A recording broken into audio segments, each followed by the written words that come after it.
नमस्कार. श्री न रा परांजपे लिखित श्री रामकृष्ण चरित्र हे श्री रामकृष्ण परमहंस यांचे चरित्र आपण वाचत आहोत. आज आपण 26व्या प्रकरणाला सुरुवात करतो आहोत. नाना साधू संप्रदाय, पद्मलोचन व नारायण शास्त्री. मागील प्रकरणात सांगितलेच आहे की श्री रामकृष्ण साधनांमध्ये निमग्न असता निरनिराळ्या पंथांचे साधुसंत दक्षिणेश्वरी येण्याला सुरुवात झाली होती. एवढेच नव्हे तर ज्या भावांच्या साधनात ते निमग्न झालेले असत त्या भावांच्या साधकांची दक्षिणेश्वरी जशी रहदारी सुरू असे. श्री रामचंद्रांची उपासना करून त्यांनी श्री रामचंद्र दर्शनाचा लाभ प्राप्त करून घेतला. तोच रामायत पंथाचे साधू येऊ लागले. वैष्णव तंत्रोक्त साधनात त्यांनी सिद्धी मिळवली तो लगेच त्याच भावाचे यथार्थ साधक त्यांच्याकडे येऊ लागले. वेदांतोक्त अद्वैत ज्ञानाची चरमसीमा जी निर्विकल्प समाधी ती त्यांनी प्राप्त करून घेतली. तो दक्षिणेश्वरी वेदांत संप्रदायाचे साधक येऊ लागले असे दिसून आले आहे. भिन्न भिन्न संप्रदायाचे साधक अशा रीतीने त्याच वेळी श्री रामकृष्णांकडे येऊ लागण्यात एक विशेष गूढ अर्थ दिसून येतो. श्री रामकृष्ण म्हणत असत, फूल उमलले म्हणजे त्याच्याकडे भ्रमर चोहोकडून धावत येतात. श्री रामकृष्णांच्या स्वतःच्या बाबतीतही हा नियम खरा झालेला दिसून येतो. एखादा अवतारिक महापुरुष एखाद्या विशेष प्रकारच्या सत्याचा अनुभव घेऊन सिद्ध झाला म्हणजे तो अनुभव प्राप्त करून घेण्यासाठी यथार्थ जिज्ञासू साधक त्याचे जवळ आपोआप उपस्थित होतात असे कोणत्याही धर्माचा इतिहास पाहता दिसून येते.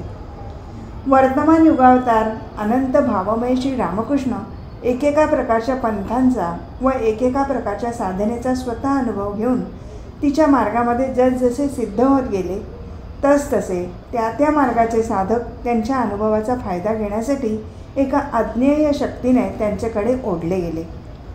या निरनिराळ्या पंथांच्या साधना करीत असता त्या साधनात श्री रामकृष्ण इतके तन्मय होऊन जात की त्यावेळी त्या साधनाखेरीज दुसरे काहीसुद्धा त्यांच्या मनात येत नसे.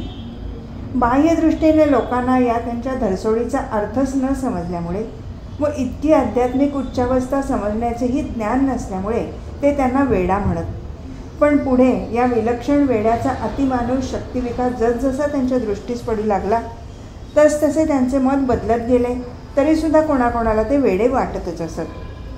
साधारण ब्राह्म समाजाच्या आचार्यांपैकी एकजण परमपूज्य शिवनाथ शास्त्री यांनी आमच्यापैकी कोणाकोणाजवळ एकदा असे म्हणून दाखवले की श्री रामकृष्णांची भावसमाधी हा खरोखरच काहीतरी स्नायूविकारापासून उत्पन्न झालेला रोग आहे आणि असा रोग झालेल्या माणसाला जशी मध्ये मध्ये मूर्छा येते तसाच प्रकार श्री रामकृष्णांचाही होतो. श्री रामकृष्णांच्या कानावर ही गोष्ट गेली. शिवनाथ शास्त्री श्री रामकृष्णांकडे बरेच दिवसापासून येत असत. एक दिवस ते दक्षिणेश्वरी आले असता श्री रामकृष्ण त्यांना म्हणाले, का हो शिवनाथ, तुम्ही म्हणे याला रोग म्हणता आणि या रोगामुळे मला मूर्छा येते असे म्हणता. लाकूड, माती, पैसा, संपत्ती वगैरे जड वस्तूंचे रात्रंदिवस चिंतन करून तुमची डोकी तेवढी ठिकाणावर राहिली आणि ज्याच्या शक्तीमुळे हा सगळा जगत संसार चैतन्यमय झाला त्याचे रात्रंदिवस चिंतन करून मला रोग झाला. माझे डोके खराब झाले. ही कुठल्या शहाणपणाची बुद्धी तुमची. हे ऐकून शिवनाथ बाबू निरुत्तर झाले. दिव्योन्माद, ज्ञानोन्माद वगैरे शब्दांचा प्रयोग श्री रामकृष्णांच्या बोलण्यात नित्य येत असे आणि ते सर्वांच्या जवळ म्हणून दाखवीत की माझ्या आयुष्यात ईश्वरानुरागाचे 12 वर्षेपर्यंत प्रचंड तुफान सुटले होते. वावटाळीने ज्याप्रमाणे दशदिशा धुळीने भरून जातात व मग हे झाड आंब्याचे, हे चिंचेचे असा भेद समजणे तर बाजूलाच राहो, पण ही झाडेसुद्धा ज्याप्रमाणे धड दिसत नाहीत तशीच अवस्था माझी झाली होती रे. चांगले वाईट, निंदा स्तुती, शुची अशुची हा सारा भेदभाव नष्ट होऊन गेला होता.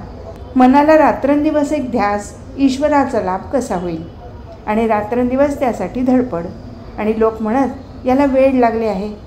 असेच आणखी एकदा गोष्टीवरून गोष्ट निघता श्री रामकृष्ण स्वामी विवेकानंदांना म्हणाले, बाळ, असे समज की एका खोलीत एक चोर बसलेला आहे व पलीकडील खोलीत एका पेटीत एक सोन्याचा गोळा ठेवला आहे हे त्याला माहीत आहे. तर त्याला त्या ठिकाणी सुखाने बसवेल का? तो गोळा पटकवण्यासाठी तो जसा अधीर होईल व प्रसंगी आपला जीव देखील धोक्यात घालण्याला मागे पुढे पाहणार नाही तशी स्थिती ईश्वर लाभाविषयी माझी झाली होती. असो, श्री रामकृष्ण विशिष्ट साधना करीत असता दक्षिणेश्वरी जे त्या त्या पंथांचे साधुसंत व साधक येऊन गेले त्यापैकी काहीच्या काही गोष्टी श्री रामकृष्णाला सांगत. ते म्हणत, एकदा एक साधू आला होता. त्याचे मुखमंडळ अत्यंत तेजपुंज दिसे. तो केवळ एका जागी बसे आणि एकसारखा हसे. फक्त सकाळी एकदा व संध्याकाळी एकदा खोलीतून बाहेर येई व झाडे, आकाश, गंगा, देऊळ यांच्याकडे नीट निहाळून पाही आणि आनंदाने बेहोश होऊन दोन्ही हात वर करून नाचे. एखाद्या वेळी हसून हसून गडाबडा लोळे आणि म्हणे, वा वा, कशी माया आहे, कसा प्रपंच बनवला आहे आणि हीच त्याची उपासना. त्याला आनंद लाभ झाला होता. आणखी एक दिवस एक साधू आला होता. काय तो त्याचा ज्ञानोन्माद. दिसायला एखाद्या पिशाच्यासारखा नागडा, अंगावर डोक्यात धूळ, नखे, केस खूप वाढलेली, मण्यावरच्या गोधड्यासारखी एक गोधडी मात्र अंगावर होती. काली मंदिरासमोर उभा राहून त्याने अशा रीतीने स्वत्व केला की मंदिर जणू काय थरथर कापू लागले आणि जगन्माता प्रसन्न होऊन जणू हसू लागली. नंतर भिकाऱ्यांना जेथे अन्न वाटतात तेथे त्यांच्याबरोबर अन्न मिळून मिळून जाऊन बसला. पण त्याचे हे ध्यान पाहून पहारेकरांनी त्याला मारून तेथून हाकलून लावले. तेथून ज्या ठिकाणी उष्टी खरकटी पाने टाकतात तेथे तो गेला. तेथे एक कुत्रे पाने चाटीत होते. त्याच्या अंगावर हात ठेवून म्हणाला, वा वा, हे काय बरे, तुम्ही तेवढे जेवावे, आम्ही तेवढे उपाशी राहावे होय. असे म्हणून त्या कुत्र्याबरोबर त्या पानातले उष्टे गोळा करून तो खाऊ लागला. ते कुत्रेही तेथे खुशाल पाने चाटीत उभे होते. हा सारा प्रकार पाहून मला भय वाटले आणि धावत जाऊन हृदयाच्या गळ्याला मिठी मारून म्हणालो, हृदू, शेवटी माझी देखील अशीच अवस्था होऊन मला असेच भटकत फिरावे लागेल का रे. हा तर वेडा नव्हे, हा ज्ञानोन्माद. हे ऐकून हृदय त्याला पाहायला गेला. तेव्हा तो बागेतून बाहेर पडत होता. हृदय त्याच्याबरोबर बराच दूरपर्यंत गेला व म्हणाला, महाराज, ईश्वरलाभ कसा होईल, काही उपाय सांगा. प्रथम त्याने काहीच उत्तर दिले नाही. पण हृदयने त्याला सोडले नाही. तो त्याच्या मागून चाललाच होता. मग काही वेळाने तो म्हणाला, हे नालेचे पाणी, हे गंगेतले पाणी, हे सारखेच पवित्र आहे असा जेव्हा बोध होईल तेव्हा ईश्वरलाभ होईल. त्याने बोलावे म्हणून हृदयने जंग जंग पछाडले, पण म्हणाला, महाराज, मला आपला चेला करून घ्या. पण काही नाही. तरी हृदय त्याच्याबरोबर चाललाच होता. हे पाहून त्याने एक दगड उचलला व हृदयवर फेकण्यासाठी उगारला. मग मात्र हृदयने पळ काढला व काही वेळाने मागे वळून पाहतो तो साधू नाहीसा झाला होता. अशा प्रकारचे साधू उगीच लोक आपल्याला त्रास देतात म्हणून अशा वेशात राहतात. या साधूची अत्यंत उच्च परमहंस अवस्था होती. आणखी एक दिवस एक साधू आला. त्याचा नामावरच अत्यंत विश्वास. तो रामायतपंथी होता. त्याच्याजवळ सामान सुमार दुसरे काही नव्हते. फक्त एक लोटा व एक पोथी इतकेच. त्या पोथीवर त्याची फार भक्ती. तो रोज तिची गंध फुले वाहून पूजा करी व मध्ये मध्ये उघडून पाही. त्याची थोडीफार ओळख झाल्यावर मी एक दिवस त्याची पोथी पाहावयास मागितली. हो नाही करता करता माझा फारच आग्रह दिसल्यामुळे त्याने ती माझ्याजवळ दिली. मी मोठ्या उत्कंठेने उघडून बघतो तो काय, आत लाल शाईने मोठ्या मोठ्या अक्षराने केवळ ओम रामः हीच अक्षरे अथपासून इथेपर्यंत लिहिलेली. तो साधू म्हणाला, उगीच सटर फटर ग्रंथ वाचून काय करायचे आहे.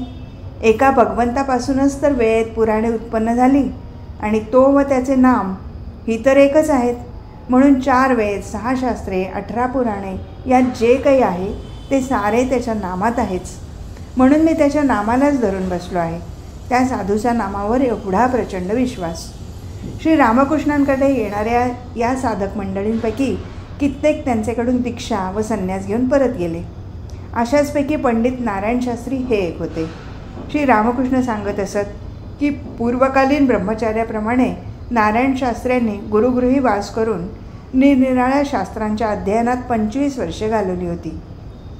षडदर्शनापैकी प्रत्येकात पूर्णपणे पारंगत होण्याच्या इच्छेने त्यांनी काशी वगैरे निरनिराळ्या ठिकाणी निरनिराळ्या गुरूंच्या जवळ राहून त्या त्या दर्शनात प्रावीण्य मिळवले होते. परंतु बंगालातील नवद्वीपाच्या सुप्रसिद्ध नैयायिकांखेरीज इतरत्र न्यायदर्शनाचा सांगोपांग अभ्यास होणे शक्य नाही असे जाणून दक्षिणेश्वरी येण्याचे अगोदर 8 वर्षे नवद्वीपास राहून त्यांनी न्यायशास्त्रातही प्रावीण्य मिळवले होते आणि घरी परत जाण्यापूर्वी एकदा कलकत्ता शहर पाहावे व दक्षिणेश्वरात जाऊन यावे या हेतूने ते दक्षिणेश्वरी आले होते. बंगालात येण्यापूर्वी त्यांची पंडित म्हणून चोहोकडे ख्याती झाली होती व जयपूरच्या महाराजांनी एकदा त्यांना म्हणे सभापंडित होण्याचीही विनंती केली होती. परंतु न्यायशास्त्राचा अभ्यास करण्याचे त्यांचे शिल्लक राहिले होते, म्हणून त्यांनी महाराजांचे म्हणणे मान्य केले नाही. नारायण शास्त्री हे इतर साधारण पंडिताप्रमाणे नुसते पुस्तकी पंडित नव्हते. शास्त्रज्ञानाबरोबरच त्यांच्या अंतःकरणात वैराग्याचाही उदय झाला होता. वेदांतशास्त्रात ते प्रवीण होते आणि हे शास्त्र नुसते वाचण्यापुरतेच नसून अनुभवायचे आहे हे त्यांनी जाणले होते. म्हणून वाचून झालेल्या ज्ञानाचा प्रत्यक्ष अनुभव घेण्यासाठी साधना करण्याची त्यांना तळमळ लागली होती व घरी परत जाऊन साधनेत निमग्न होण्याचा त्यांनी संकल्प केला होता. अशा मनस्थितीत त्यांचे दक्षिणेश्वरी आगमन झाले आणि तेथे रामकृष्णांची गाठ पडून त्यांच्याबद्दल नारायणशास्त्र्यांच्या मनात प्रेम उत्पन्न झाले. नारायणशास्त्री एक विख्यात पंडित, अर्थातच दक्षिणेश्वरी त्यांची चांगली व्यवस्था लागली. दक्षिणेश्वर रम्य ठिकाण, त्यातही जेवणा खाण्याची आयती सोय आणि शिवाय श्री रामकृष्णांची दिव्य संगती. तेव्हा शास्त्रीभावांनी काही दिवस तेथे राहून मग परत जाण्याचा विचार केला. परंतु श्री रामकृष्णांच्या संगतीत त्यांना इतका आनंद वाटू लागला की त्यांना सोडून जावेसेच त्यांना वाटेना. सरळ हृदय रामकृष्णांनाही नारायणशास्त्र्यांच्या सहवासात आनंद वाटू लागला व ईश्वरीय कथाप्रसंगात त्या उभयतांचे दिवस आनंदात जाऊ लागले. वेदांतोक्त सप्तभूमिका आणि समाधी वगैरेच्या गोष्टी शास्त्रीजींनी वाचल्या होत्या, परंतु श्री रामकृष्णांचा सहवास त्यांना प्राप्त झाल्यावर या सर्व गोष्टी त्यांना प्रत्यक्ष पाहावयास मिळाल्या. त्यांना दिसून आले की आपण समाधी वगैरे शब्द नुसते तोंडाने बोलत असतो, परंतु हा महापुरुष त्या अवस्थेचा सदा सर्व काळ प्रत्यक्ष अनुभव घेत आहे. त्यांनी विचार केला की अशी संधी सोडता कामा नये. शास्त्रातील गूढ अर्थ समजावून देण्याला त्यांच्याशिवाय दुसरा कोण अधिक योग्य पुरुष सापडेल. म्हणून वाटेल ते करून त्यांच्यापासून ब्रह्मसाक्षात्कार करवून घेण्याची खटपट केली पाहिजे, असा विचार करून त्यांनी परत घरी जाण्याचा विचार रहित केला. दिवसामागून दिवस जाऊ लागले व श्री रामकृष्णांच्या दिव्य संगतीत रामशास्त्र्यांच्या अंतःकरणातील वैराग्य व व्याकुळताही वाढू लागली. पांडित्यांच्या प्रदर्शनाने सर्वात चकित करीन, महामहोपाध्याय होऊन संसारात सर्वांपेक्षा अधिक नाम, यश, प्रतिष्ठा मिळवेन, या सर्व गोष्टी आता त्यांना तुच्छ वाटू लागल्या. त्यांनी श्री रामकृष्णांच्या संगतीत सर्व काळ घालवावा, त्यांच्या तोंडून निघणारे शब्द एकचित्ताने श्रवण करावे, मनात म्हणावे, आहा, या मनुष्य जन्मामध्ये जे काही जाणावयाचे व समजावयाचे आहे ते सर्व समजून घेऊन हा महापुरुष कसा निश्चिंत होऊन राहिला आहे. मृत्यू देखील याला भय दाखवू शकत नाही. उपनिषदे सांगतात की अशा प्रकारचे पुरुष सिद्धसंकल्प असतात. त्यांची कृपा झाल्यास मनुष्याची संसार वासना नष्ट होऊन त्याला ब्रह्मज्ञान प्राप्त होते. तर मग यांना शरण जाऊ का नाही आहे. शास्त्रीजींच्या हृदयात त्यावेळी असे तीव्र वैराग्य उत्पन्न झाले होते हे खालील गोष्टींवरून समजेल. प्रसिद्ध कवी मायकेल मधुसूदन दत्त हे एकदा काही कामासाठी दक्षिणेश्वरी आले होते व ते काम संपल्यावर ते श्री रामकृष्णांची भेट घेण्यास गेले. शास्त्रीजी तेथे होते. मायकेल यांनी ख्रिस्ती धर्माचा स्वीकार केला होता, म्हणून शास्त्रीजींनी त्यांना तसे करण्याचे कारण विचारले. मायकेल यांनी सांगितले की मी ते पोटासाठी केले. हे उत्तर ऐकून शास्त्रीजींना फार राग आला व ते म्हणाले, काय, या क्षणभंगूर संसारात पोटाची खळगी भरण्यासाठी स्वधर्माचा त्याग केला? धिक्कार असो अशा माणसाला. एक दिवस मरायचे तर आहेच, मग आपल्या धर्मात राहून मेला असता तर काय जग ओस पडले असते. मायकेल निघून गेल्यावर शास्त्रीजींनी श्री रामकृष्णांच्या खोलीच्या दरवाजाजवळ भिंतीवर एका कोळशाने मोठमोठ्या अक्षरांनी लिहून ठेवले, पोटासाठी स्वधर्माचा त्याग करणाऱ्यांचा धिक्कार असो. असो. शास्त्रीजींच्या मनातील वैराग्य दिवसेंदिवस वाढू लागले व श्री रामकृष्णांची कृपा कशी होईल ही त्यांना एकसारखी तळमळ लागली. लवकरच एक दिवस त्यांनी श्री रामकृष्णांना एकटेच गाठले व मला आपण संन्यास दीक्षा द्या असे त्यांच्यापाशी धरणे धरले. श्री रामकृष्ण अर्थातच या गोष्टीला एकदम संमत झाले नाहीत, तरी शास्त्रीजींचे तीव्र वैराग्य पाहून त्यांनी त्यांना संन्यास दीक्षा दिली. आपली इच्छा पूर्ण झाली असे पाहून शास्त्रीजींना अत्यंत धन्यता वाटली आणि वसिष्ठाश्रमात जाऊन तपश्चर्या करण्याचा त्यांनी संकल्प केला. पुढे लवकरच त्यांनी श्री रामकृष्णांचा निरोप घेतला व वसिष्ठाश्रमाकडे प्रयाण केले.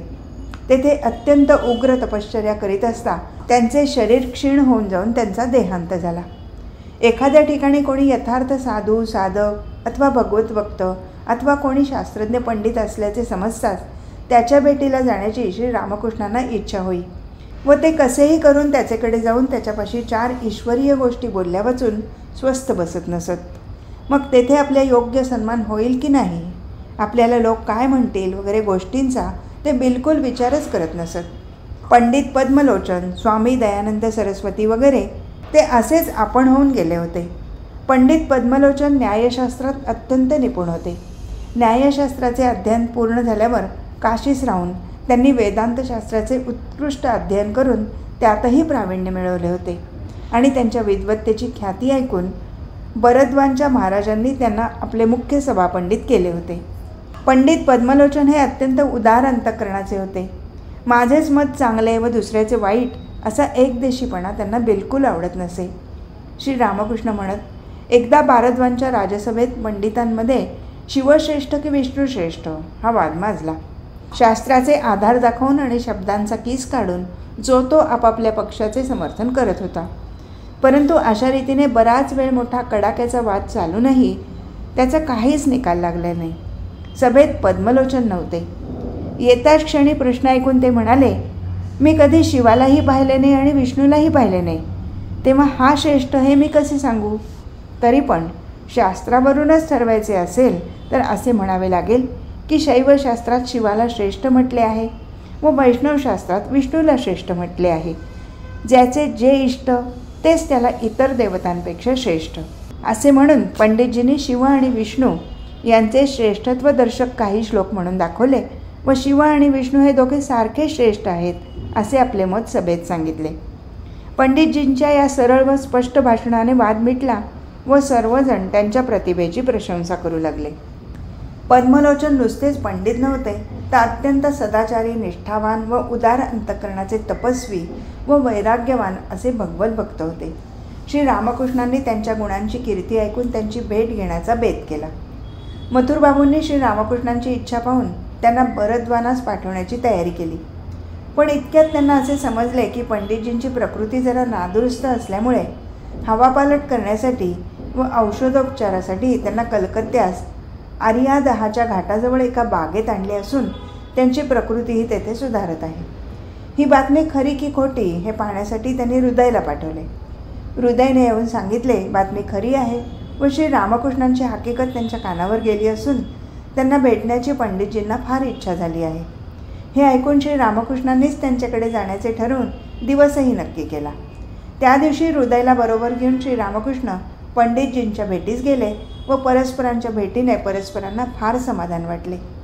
पंडितजींच्या गुणांची कीर्ती यथार्थ आहे असे श्री रामकृष्णांना दिसून आले आणि श्री रामकृष्णांची उच्च आध्यात्मिक अवस्था व समाधी पाहून हे कोणी थोर महापुरुष आहेत अशी पंडितजींची खात्री झाली. श्री रामकृष्णांच्या तोंडून जगदंबेची 1-2 गाणी ऐकून पंडितजींचे नेत्र भरून आले आणि श्री रामकृष्णाची भावतन्मयता व वरचेवर होणारा बाह्य चैतन्याचा लोप पाहून आणि या अवस्थेत प्राप्त होणारे अनुभव त्यांच्या तोंडून ऐकून पंडितजी चकित होऊन गेले. त्यानंतर पुढे पुष्कळदा श्री रामकृष्ण व पंडितजी यांच्या भेटी झाल्या व उत्तरोत्तर श्री रामकृष्णांच्या अलौकिकत्वाची पंडितजींना अधिकाधिक ओळख पटत जाऊन अखेरीस साक्षात ईश्वर भावाने ते श्री रामकृष्णांची भक्ती करू लागले. पंडितजींचा विश्वास एवढा दृढ होण्याला एक कारण झाले. वेदांत ज्ञान विचाराबरोबरच पंडितजी थोडीफार तंत्रोक्त साधनाही करीत असत. या साधनांचे थोडेफार फलही त्यांना मिळाले होते.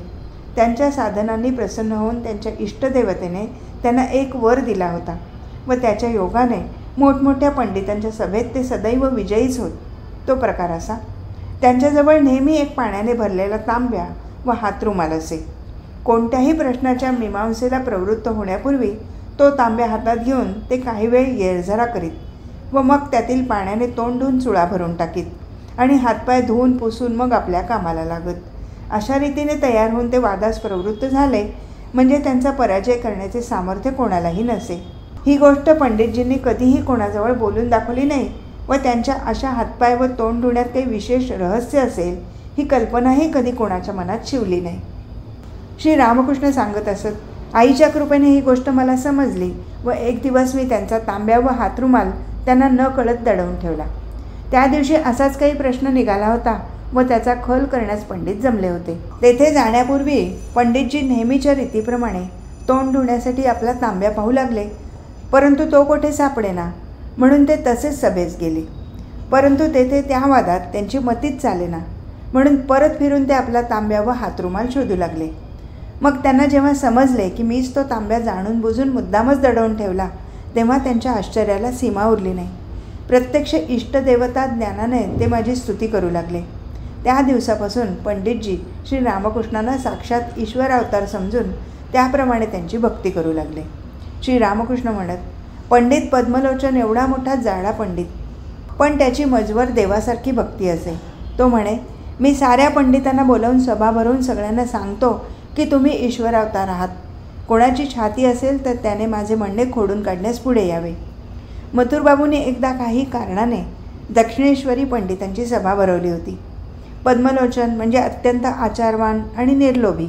शूद्राचे दान ग्रहण करणे हे त्यांना अगदी असंमत, म्हणून कदाचित ते सभेस येणार नाहीत असे वाटून त्यांना येण्याचा आग्रह करण्यास मथुरबाबूंनी मला सांगितले.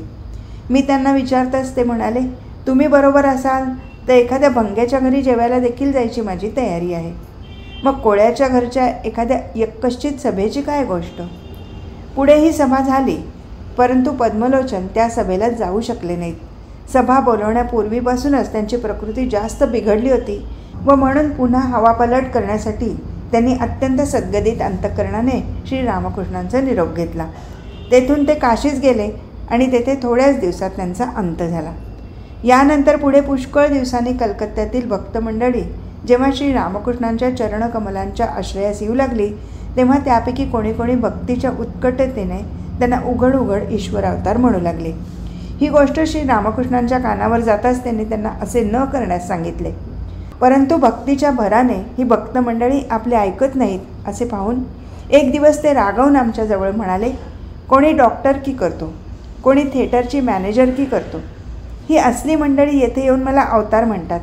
त्यांना वाटते की त्यांना अवतार म्हटले म्हणजे त्यांची मोठी कीर्ती वाढवली आणि त्यांना एखाद्या मोठ्या पदावर बसवले. अवतार कशाला म्हणतात याचे त्यांना काय ज्ञान झाले आहे कोणास ठाऊक. त्यांच्या येण्याच्या अगोदर नारायण शास्त्री आणि पद्मलोचन असे मोठे मोठे दिग्गज पंडित, कोणी 3 तर कोणी 6 शास्त्रांचे अध्ययन केलेले, सारा जन्म त्यांनी ईश्वरचिंतनात घालवलेला असे कित्येक पंडित येथे येऊन मला अवतार म्हणून गेले. आता अवतार म्हणून घेणे म्हणजे अगदी तुच्छ गोष्ट वाटते.